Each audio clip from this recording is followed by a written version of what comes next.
ഒരുപാട് കാലത്തെ ശ്രമത്തിനൊടുവിൽ കിട്ടിയൊരു കൊമ്പൻ്റെ വീഡിയോ ആണ്. എല്ലാവർക്കും നമസ്കാരം. നമ്മളിപ്പോൾ ഉള്ളത് മാലദ്വീപ്സിലെ റസ്കത്തീവ് എന്ന് പറയുന്ന ഐലൻഡിലാണ്. നമ്മളുടെ ഐലൻഡിൽ ഏറ്റവും കൂടുതൽ ഡിമാൻഡുള്ള, ഇവിടെ ഫിഷിങ് ചെയ്യുന്ന എല്ലാവരുടെയും ഒരു ഡ്രീം ക്യാച്ചാണ് ഈ ഒരു ഫിഷ്. നല്ല രീതിയിൽ ഫൈറ്റ് തരുന്ന ഈ ഒരു ഫിഷിനെ അടുപ്പിക്കുക എന്ന് പറയുന്നത് വളരെ ശ്രമകരമായിട്ടുള്ളൊരു കാര്യമാണ്. അങ്ങനെ ഒരുപാട് നേരത്തെ ഫൈറ്റിന് ശേഷം നമ്മൾ ഈ ഫിഷിനെ നമ്മൾ നിൽക്കുന്ന ബ്രിഡ്ജിൻ്റെ അടുത്തേക്ക് അടുപ്പിച്ചു. യെല്ലോ ഫിൻ ടൂണയാണ് ഇവിടെ ഏറ്റവും കൂടുതൽ ഡിമാൻഡുള്ള ഒരു ഫിഷാണ്.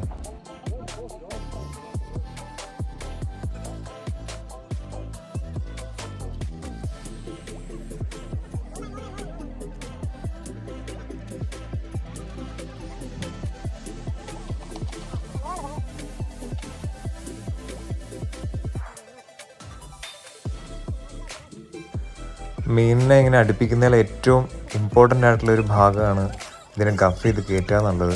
ഇത്രയും വലിയ മീനായതുകൊണ്ട് തന്നെ ഗഫ് ചെയ്ത് കയറ്റൽ വളരെ ബുദ്ധിമുട്ടുള്ളൊരു കാര്യമാണ്. എന്തായാലും ഇവിടുത്തെ ഒരു ചേട്ടൻ നമുക്കത് ചെയ്തു തന്നു. ഒരുപാട് സന്തോഷമുണ്ട്, കാരണം കുറേ കാലമായിട്ട് ട്രൈ ചെയ്തതിന് ശേഷമാണ് നമുക്കിന്ന് ഒരു യെല്ലോ ഫിൻ ടൂണനെ കിട്ടുന്നത്. ഒക്കുമ ബ്രാൻഡിൻ്റെ എയ്സോർസ് 9000 റീലിലാണ് നമുക്കിന്ന് ഈ മീനിനെ കിട്ടിയത്.